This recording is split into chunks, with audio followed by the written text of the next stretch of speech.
feel like at the end of this, Daniel and I ought to have a little debate. I don't know if you're teeing that up or not.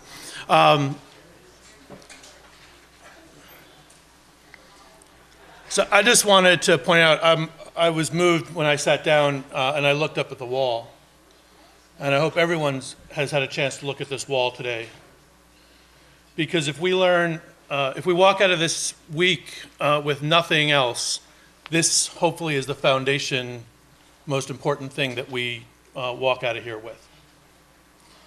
It's what everything we're talking about is based on, and it's not lost that this is the First Amendment.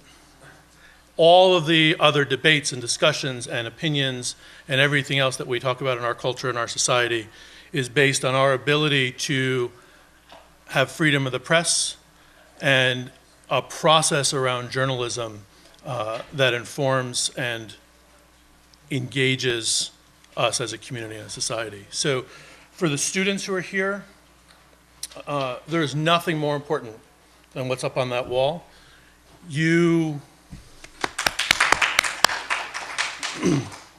And it's critical that as students, it doesn't stay on this wall.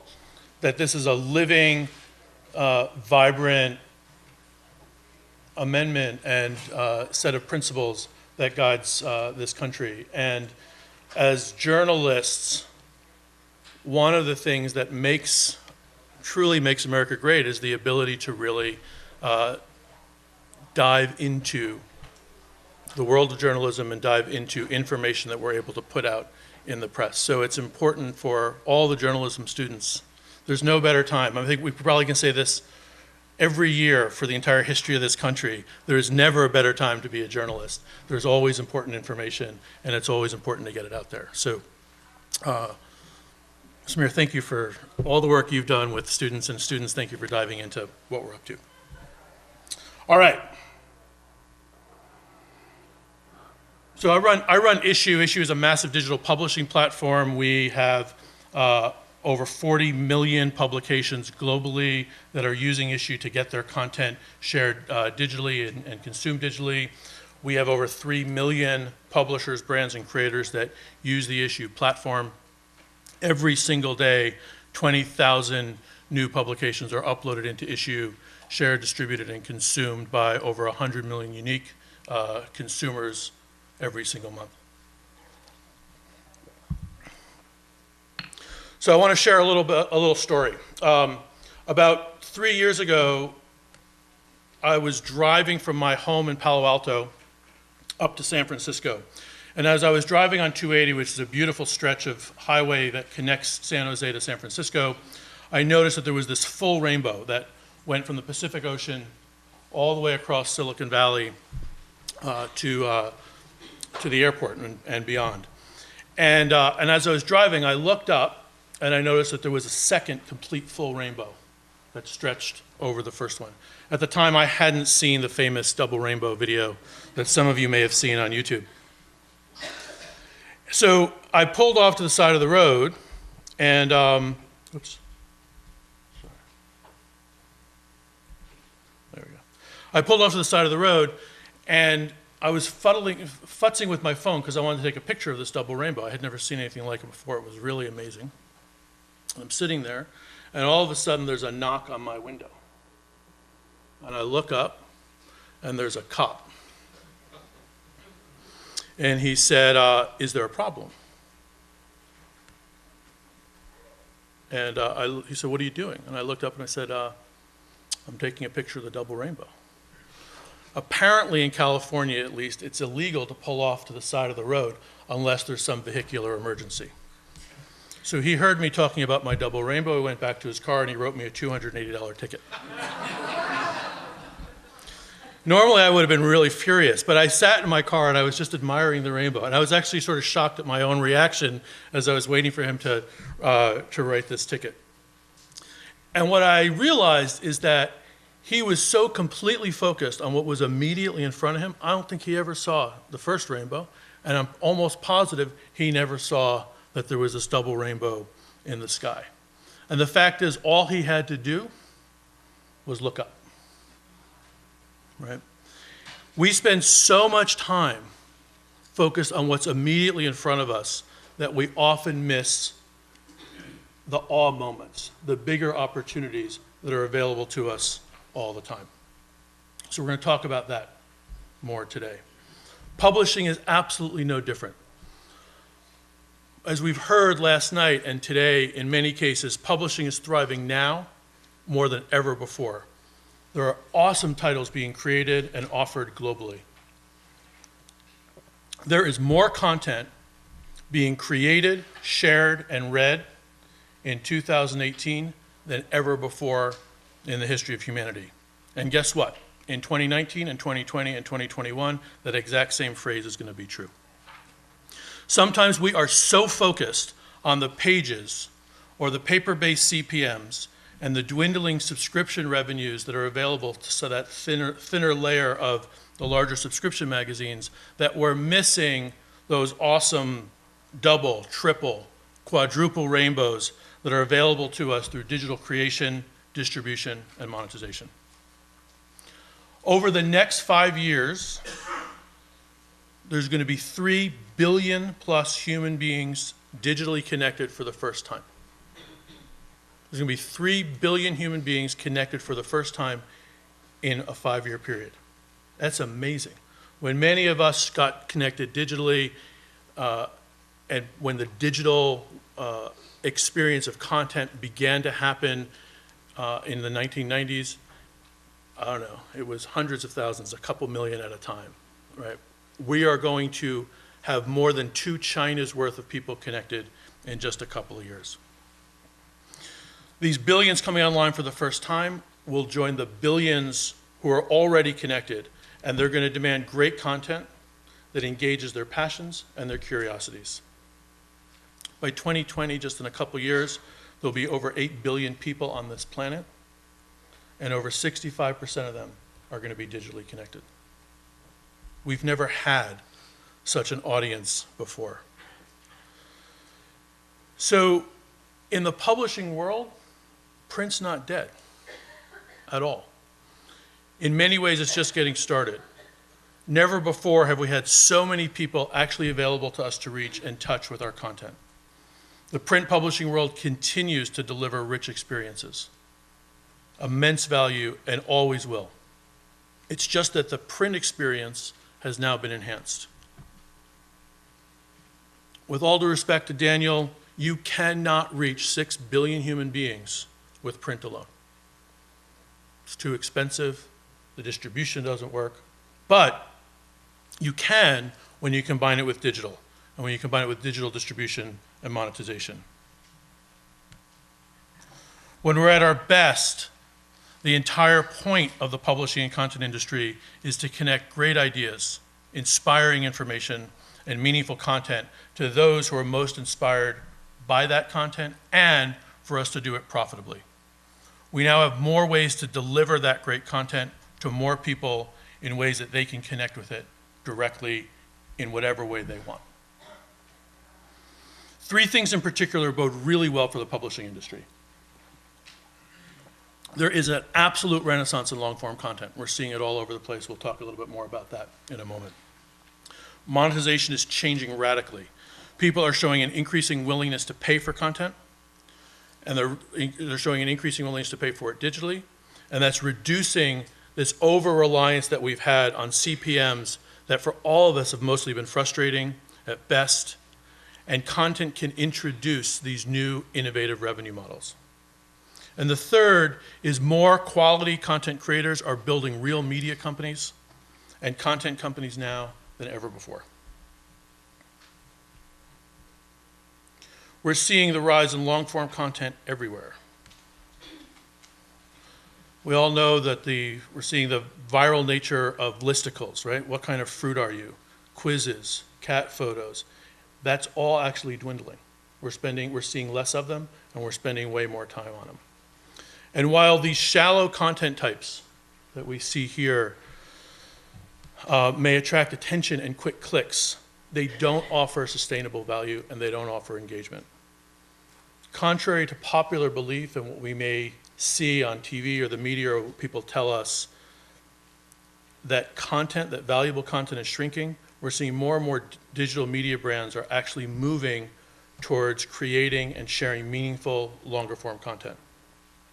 What I like to call the SPPs, the shallow publishing platforms, they're either disappearing or they're embracing longer form content. Twitter doubled their character length. You may think that's a small thing, but they're actually beginning to understand you have to go bigger. The same month, the same quarter in which they doubled that character length, they were profitable for the first time. Buzzfeed, right? Buzzfeed, many of us thought as the destruction of our content universe with just one list after the next. They're the quintessential purveyor of these listicles, right?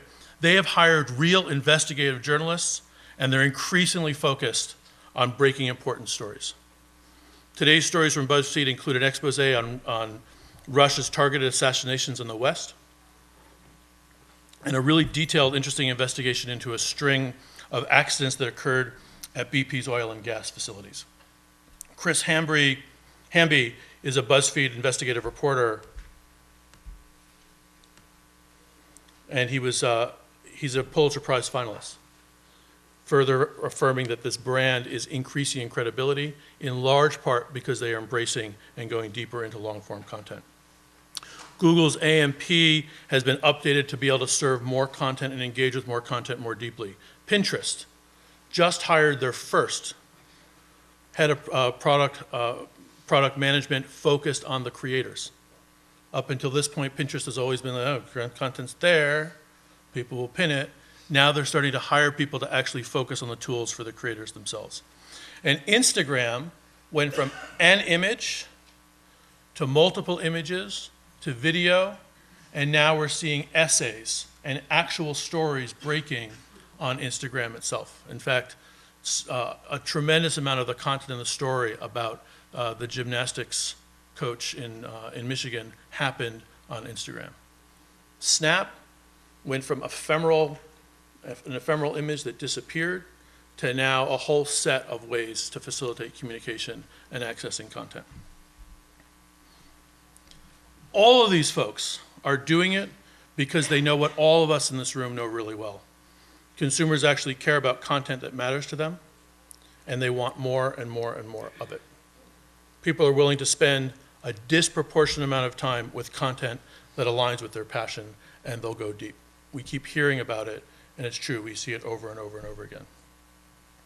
And while Kim Kardashian and her siblings and their babies and their boyfriends and husbands and all their various states of emotional distress garner a tremendous amount of attention, the truth is today's consumers and those coming online over the next few years are actually more focused on longer form content that coincides with what they care most about, with where their passions lie.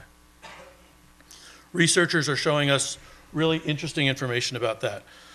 At SERP-IQ, they took an analysis of the top 10 research results over 20,000 keywords. They found that the length and content had a direct correlation to the ranking or position of the search results. Linda showed us a bunch of that last night in Google search results. Neil Patel of QuickSprout has done a lot of research showing that long-form content generates more engagement, links, and conversions. People are reading, they're diving into experiences, and they're able to access content that they really care about and matter to them.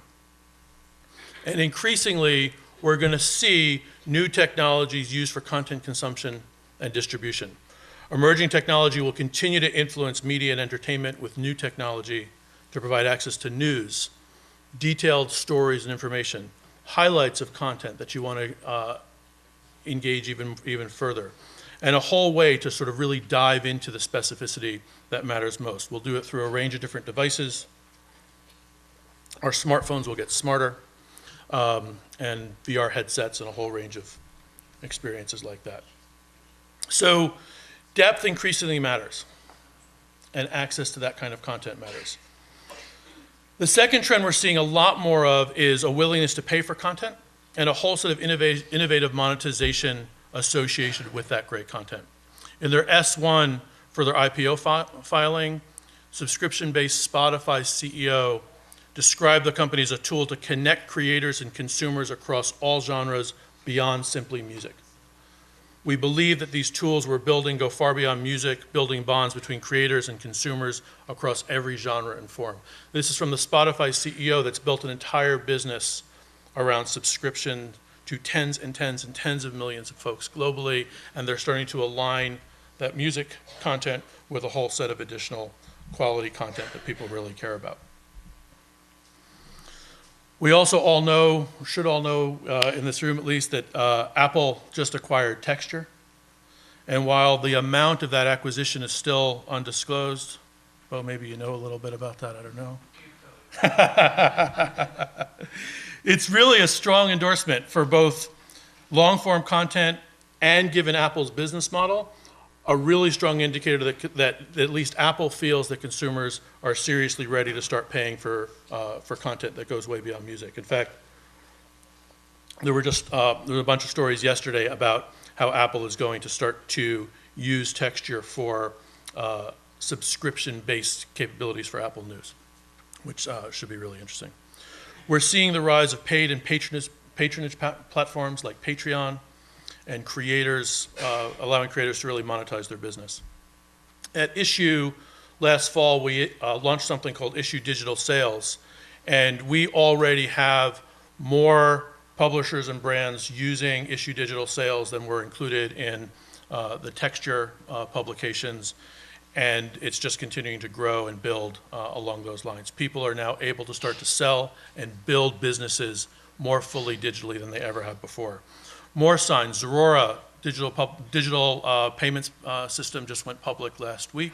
It looks like Stripe is gearing up for an IPO as well. We have an increasing openness to paying for content we care most about. Doesn't rule out advertising at all, of course, but it means that we don't have to just overly rely on that.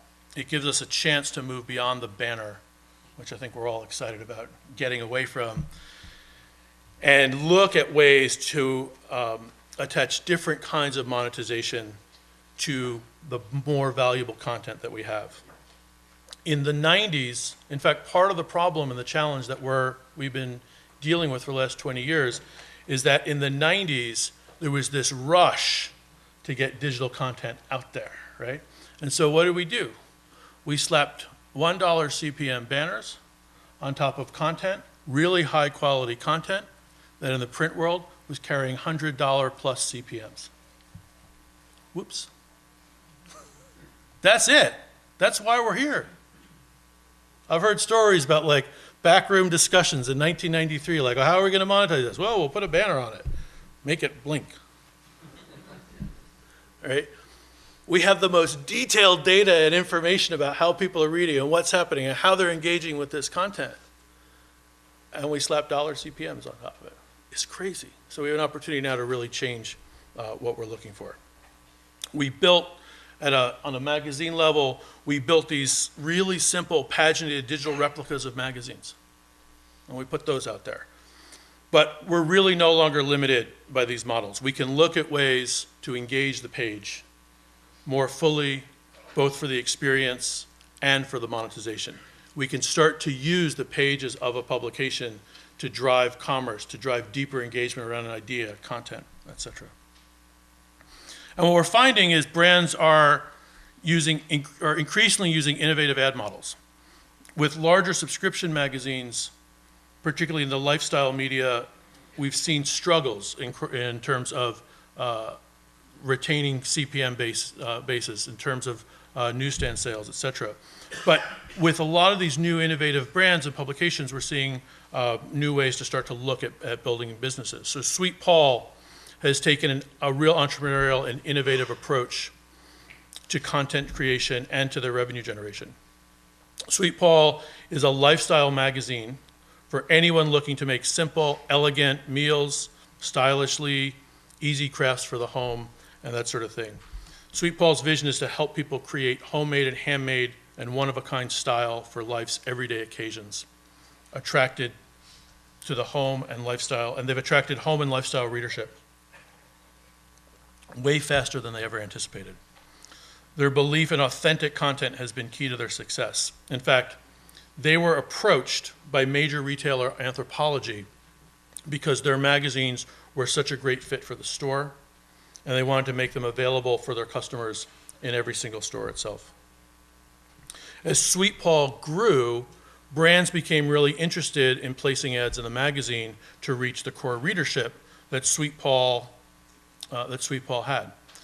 And Sweet Paul didn't just want to have like slotted ads. They wanted to align the advertising with the content that they had. So they took a different approach, and they began working with companies really in collaborative partnership to generate revenue that they collaborate on related to advertising. And of course, this significantly increased their advertising rates and how they were able to monetize. And they do a whole range of other things too. They leverage discovery platforms. They're using us and various others to monetize and sell their content. They are charging a fee for featured stories that get included, and a fee for stories that are read, that are relevant to the kinds of content that they have in the publication. They are distributing their content socially in a massive way. They rely just as much on Instagram and Pinterest as they do on their digital reads of the full publication or articles and their print circulation. The third area that we're going to talk about is that there's a whole new set of creators out there that are building real media companies around great content. And they're able to do it with a set of digital tools and capabilities that didn't exist before. This is the content that people are spending real time with, and where engagement is pulling in advertisers more and more. Meaningful content can engage customers in ways that traditional ads just can't. Again, we've been seeing this and talking about it a lot. 68% of consumers feel more positive about a brand after consuming content from it, and 2/3 of consumers trust branded content more than traditional advertising. The message is depth matters. The more real information that you can provide people, the more they trust it. As Linda pointed out last night, so much of the value of magazines relies in the research that is going into the stories, right? The research, the journalistic integrity is what is designing and building this industry. We're seeing things like ad blockers. They're maturing to counteract frivolous ads, but advertising spend continues to grow. And as brands are offering more thoughtful, in-depth ways to see what their products are all about. So it's not surprising that the number of advertisers on Instagram has doubled in the last 6 months to 1 million. In large part, it's because brands are starting to figure out ways to get their product in front of folks in ways that are more natural and to be used and engaged with by people as well. Advertisers are receiving more attention for their products when they're associated with those folks who are really using them. So we're seeing a rise in in-depth and long-form content because the authority and credibility that its access creates and carries. And the creators of this content at a digital way aren't limited to just a couple of platforms. They're not limited to just Facebook or to Twitter. They actually take their audience with them wherever they happen to go.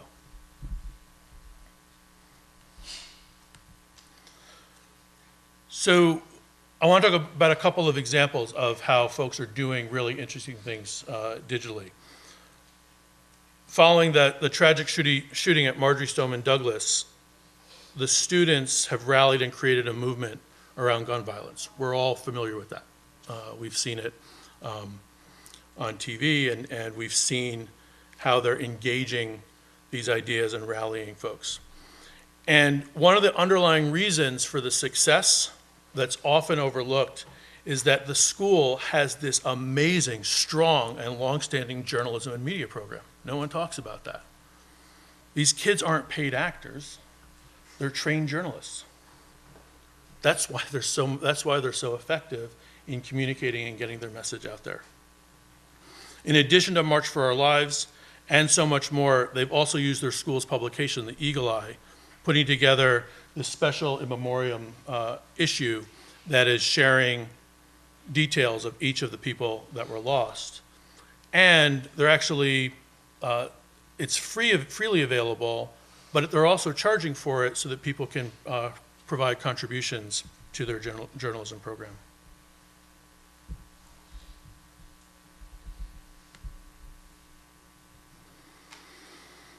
Their magazine was shared digitally all over the internet.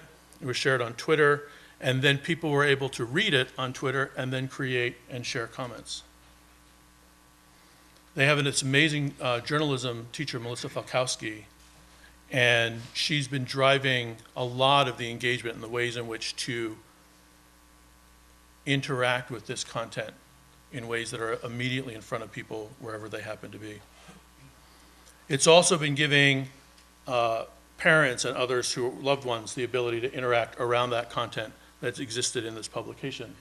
One of the dads, everyone please take some time to read this amazing memorial issue of the Eagle Eye from Douglas. Jamie's story is on pages 10 and 11. Right. So, yeah, it's really powerful. The Washington Post actually did a special story on the production of the Eagle Eye. So they interviewed Melissa Falkowski, they interviewed the students, they did a video montage of the creation, and then they also included elements of the story. They included the full publication. We're seeing this content is an integral part of how the Washington Post is covering this particular issue. They're leveraging the content that's being created and the students themselves.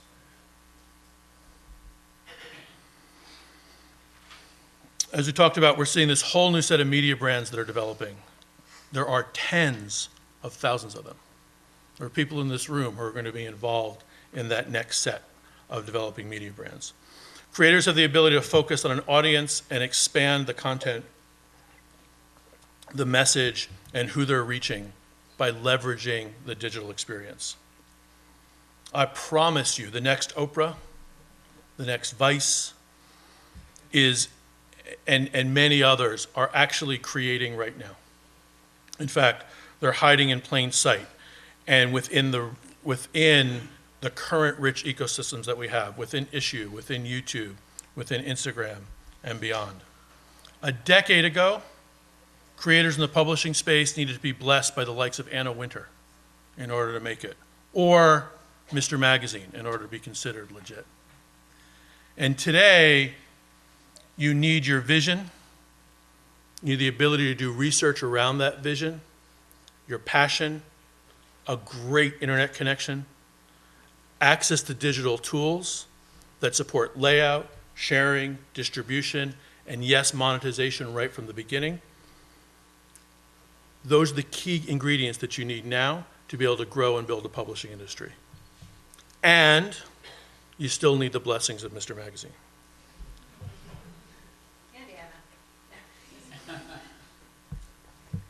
It's interesting to see what she's reading, actually, from digital publications. So the next media empires are already honing their skills and their message. They have a unique voice that's different from what we've come to expect. The really interesting thing, and again, some of you in this room are thinking the same way, is they don't think of themselves tied to one particular format. They're making magazines, video, podcasts, sharing images. These are media companies, they're media entities, not just tied to a particular format. They're also not limited by locations or studio or even camera equipment. A Vanity Fair shoot requires dozens of staff in front and behind the cameras. Emerging brands are experimenting with shooting and creating on their mobile phones and their cameras. And we're seeing more and more quality equipment that's readily available. And they can be anywhere. They don't have to just be tied to New York or London or Los Angeles. We're seeing amazing high quality publications being created from people's homes all over the world. Ultimately, they still need to partner at some point with traditional thought leaders for distribution and for partnerships around their content. And I think many of these are going to grow beyond these traditional publications that they're partnering with right now. Remember when Google was the search solution for Yahoo? Some of us remember those days. So A great example of emerging brands are those that are driving the feminist movement. On issuu, we've seen a rising number of feminist publications that are focusing on continuing to drive conversations around women's empowerment and changing the way young girls and women view themselves. Harper's Bazaar did a really interesting article about a number of these publications and how they're really the rising voice in the feminist movement globally, helping really to shine a light on the powerful women's role models. Like others, they're building businesses with the help of inexpensive tools and access to monetization capabilities. According to the Association of Magazine Media, Americans of all ages, especially under 25, are actually reading magazines more and more and more and more and more. They care about this content. It's a way to connect. Tomtom Magazine. Anyone heard of Tomtom Magazine? Anyone else? Any drummers in the room? Female drummers in the room? She should read Tomtom Magazine. It's the only magazine in the world that's dedicated to profiling female drummers, which provides role models and female examples for the younger generation, changing the perception that a drummer is usually not a girl, right? It's an amazing, in-depth publication, and it's profitable. A woman who runs at Mindy's in Brooklyn, she's built an entire media business around women drummers and then expanding from that.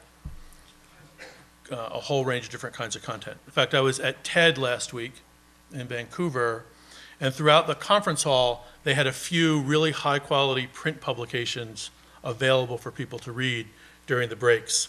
And they were highly curated, and in fact, one of the magazines that was available was Tomtom Magazine. Tomtom got its start launching the entire publication digitally, built a huge audience, and then has started to get into the print world. Rookie Magazine is another independent publication online. It's run by Tavi Gevinson. People have heard of her, yes? It started by Tavi Gevinson in 2011, and Rookie has since evolved into a book, a series of podcasts, really exploring the human experience primarily from a female teenager's point of view and perspective. Tavi has leveraged Rookie into this massive media career. She's been featured on Broadway, in movies. She was recently featured along with Serena Williams as one of the top 12 most influential women in the updated Pirelli calendar that is now focusing on influential women as opposed to just scantily clad models. We're seeing this manifest across every single content category. Where Vanity Fair, People, and Esquire dominated the landscape, we're seeing the likes of Nude, Bello, Client, Lucy's, Local Wolves. Local Wolves is this amazing publication run by a 23-year-old woman who does a magazine around interviews with YouTube stars. And then she has used that to build a huge audience, and then she's using that audience to start to share a whole range of additional stories, information relevant to that generation. Where Better Homes and Gardens, Good Housekeeping dominated, we're seeing publications like Sofa, The Knot, EST, Purely Spring. Where Time and Fortune dominated, we're seeing Jumpstart, Elite Business, Investors Weekly, ICO Crowd, Lipstick. Where Sports Illustrated dominated, we're seeing the NBA's Hoop, specialty magazine, huge brand, the NBA, but it's a magazine that they create, very limited circulation in print, massive digital public access. Adventure Sports Journal, Adaptive Surfing, Athleisure, the ability to go deep into content types that people care about in a way that's profitable and has wide access for the creator and distributor. So when I spoke with Samir back in December, he started off the conversation, I think, provocatively. Way to rattle me, I think, a little bit. And he said, I'm going to quote you. He said, some people say that the newsstand, the actual brick and mortar newsstand is a jungle, but the digital newsstand is more like the Amazon jungle. And he said that with overemphasis. I think you meant that as a challenge. But he's right. It's really true. The greatest thing about the Amazon jungle is that there's this whole set of rich resources that we didn't even know about that are accessible and really important to the planet. And so the notion of comparing this to the Amazon jungle is really true and apropos. It means that there's a level of richness and yet undiscovered content that can be created that is meaningful and that deeply matters to the people who want to consume it. It matters to their lives. Just like the Amazon jungle holds vast resources and riches that can feed and heal the planet, today's digital content landscape includes great inspiration, thoughtfulness, and an opportunity to nurture people's passions like never before. Ultimately, creativity is at the heart of how a society moves forward. It's much of what we are doing, either supporting creators or actually doing the creating ourselves in this room. It's the creators who inspire and stand for new ways of thinking and new ways of seeing. That creativity that we access through the best art, publications, books, movies, photography, music, and more arises from within and only manifests through a deep level of care and drive for impact. We see that in the pages of what we're creating, reading, and consuming, whether it's in print or in digital. We see it every day, and the ability to do more of it and to touch more people matters. It's in this impact that new movements are formed and communities are created. It's this creativity that I think serves as the antidote to the fear or the anger which at sometimes our society can resort to. Movements happen through the creativity that occurs and exists in the pages of the publications that we're writing, supporting, and engaging with. I think we're fortunate to live in a world where technology is available to accelerate the ways we can create and offer our creations to people globally who share those passions. We have the ability to touch people anywhere in the world at any time. And yes, it's on demand, but so is the ability to connect and move people forward. Technology is at the heart of the distribution of the ideas and content around which movements are born. And it serves as that tool as well. It really serves as the tool to build the businesses around this content. The business side of this matters just as much as the creativity. In connecting people to their passion, we're actually engaging their heart. And when people are living more from their heart, rather than the fear or anger, we move forward for generations to come. So, here's to looking for and engaging the double rainbows more in our life and more in our business, in the content we're creating and the ways we drive revenue and the ways in which we're driving our business. Look for those double rainbows, engage them, take pictures of them, and make them available. We've got more than 6 billion people who are digitally connected. They're ready to read the content. They're ready to be inspired. They're ready to be moved by us. And they're ready to start paying for it more and in more creative ways. We owe it to them to leap fully into the creativity that's available to us when we fully marry the world of print with the power of digital. Thank you.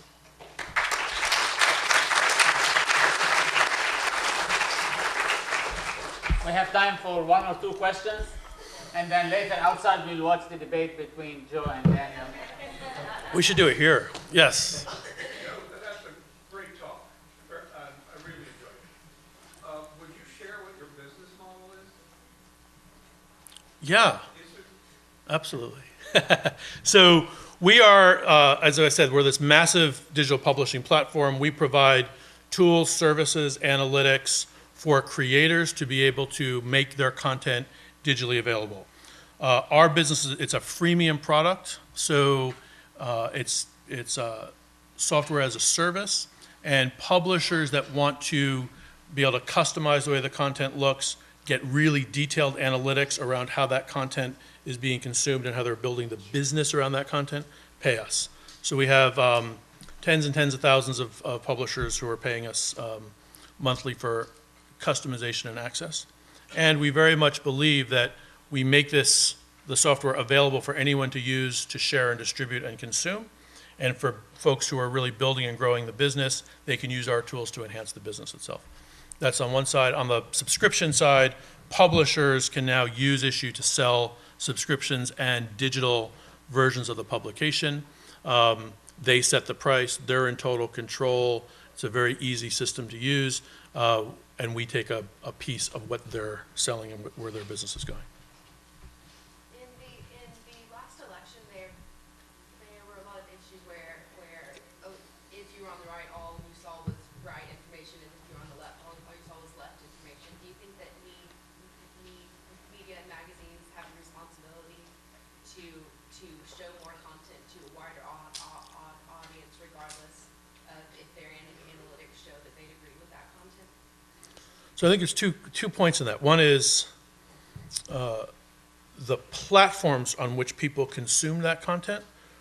Facebook, in large part, were using, and the folks that were using Facebook's data were directing specific kinds of content to people based on information they knew about those people, right? We, who consumed that, allowed ourselves, to a certain extent, to live in the bubble of just consuming the same stuff over and over and over and over again. So I think there's a whole set of issues around where that content is being consumed. We heard last night, some folks said Facebook is sort of like a utility, maybe ought to be regulated as such. I actually don't believe that. I think there should be more and more platforms where people can access content that matters most to them, and then you limit the influence that Facebook actually has. In terms of creators, I think what we want is to put the tools and capabilities in the hands of the creators who are making content available. And I don't think it's incumbent upon a creator to have both sides of the story. They have their side of the story that they're communicating. It's incumbent upon us as readers and consumers to be able to watch a whole swath and read a whole swath of content information. I watch Fox News because I'm interested in, I'm giving myself away a little bit here, but I'm interested in what the other side happens to be saying, right? We have to dive in. This matters. It's not just read the stuff that reinforces your ideas, right? It's about how can a whole set of creators and publishers make meaningful information available, and then how are we consuming it? So I think we have as much responsibility, if not more, than the platforms that are distributing that content. Thank you. One quick question. Are you a sponsor? I think he's going to be next year. Next year. It's easy enough to develop a print magazine and then make a digital version on issue. You provide really good tools, the analytics tools you mentioned. You're able to break chapters up so you can share just individual stories and things through social media channels. Are there other items on the horizon that issue is developing to enrich that media experience online from just a print magazine that's dissected? You have any specific suggestions? I don't. Okay. I'm curious. I'm curious to see what you have, but yes, we do. So, we believe very much in the notion of engage the page, right? The page is not just a piece of paper, it's an experience that people can interact with fully to get more information and content that they care most about. So, you can embed video content into a page and actually read it within the page itself. There are links that are available within a page, and they're not just, you don't have to just use the standard links that you've had. You can actually use every single page to drive more engagement with an advertiser or commerce opportunities, et cetera. The ability to create clips of any of the content and share it. Essentially, what I really think around this business is we create a publication because a publication is a bundled, curated experience that incorporates research and stories and images and advertising and a full experience that is aligned, and it's one story after the next. There's a cadence and a flow. It is radically different than just a blog post. Radically different. When a blog post comes up, I'll know when the next one's coming up. I don't know who wrote it. There's no regular reliability. A publication carries with it a cadence and reliability around the creation of that content. What we're doing is getting that information in the hands of the consumers in whatever makes the most sense. So we always want to have access to the full thing. Often you want to use pieces to be able to drive different kinds of access. So the way the page is laid out matters. The way you can access sections matters. Ways in which publishers can start to interact with their audience. We'll start to do a lot more of that kind of thing as well. The real last question. I'm interested in this idea of pulling up a video on a page, and Daniel talked about it in his talk as well. Reminds me of when we all first started doing digital editions of our print magazines. We went to great lengths to make them multimedia experiences, to embed video. And the research very quickly showed that people, when they're interacting with that magazine, even if it's a digital magazine, they didn't want to disrupt that print, that swiping experience by going to that media. So many of us very quickly either stopped adding video or went to replica editions, as you know. So what sorts of numbers or research do you have on how consumers are engaging with those video and digital experiences as they're reading a magazine? Yeah. So first of all, like just plain old replica versions, like it's just Consumer doesn't expect it's just a replica version. There's an amazing depth of information that's gone into every single page of a magazine, right? A lot of it. And if you think about every interview, if it's a 2-page story, there's been an hour and a half of an interview related to it, right? So if you really care about that story, you ought to be able to listen to a podcast of that interview. And sure, people like the experience of turning a page. We have spent, I can't even tell you how many years we've spent in making sure that the flip of an issue publication feels and sounds like the flip of a magazine. What we're seeing in the video world is there's been more than a 50% increase just in the last couple of months of publishers incorporating video content into the pages, because it's about the access and the engagement. Yeah, you might just want to read the page, sure, but you might really care about going deeper. I think the other piece is the more specialist the publication is, the more you want to use that publication to engage the range of depth that's available. It's very interesting because many of us are creating video or behind the scenes for our social media efforts. Yeah. But to embed that in the pages of the magazine, it'll be interesting to see where the industry goes in terms of the spend to create the border that Daniel talked about and to do this sort of thing. Yeah, so look, I would say with the border, it's like, I don't know, I think if you have too many things to futz around with, it gets hard, right? It's neat. If you have the publication in one format and you get access to all the different pieces, people will dive and engage really fully. I think one other last point around this is we have to think like this next generation of creators. They're not magazine creators. They're media people, right? So like stop limiting ourselves to off format. It's about getting this content in front of people who share our passions, and we get lost in, like the cop. He was focused on giving me a ticket because I was pulled over the side of the road, right? If we'd stuck around, there might have been a triple rainbow that we could have seen together. And the bigger Great picture. stuff. Thank you. Thank you. Thank you. Thank you. Thank you.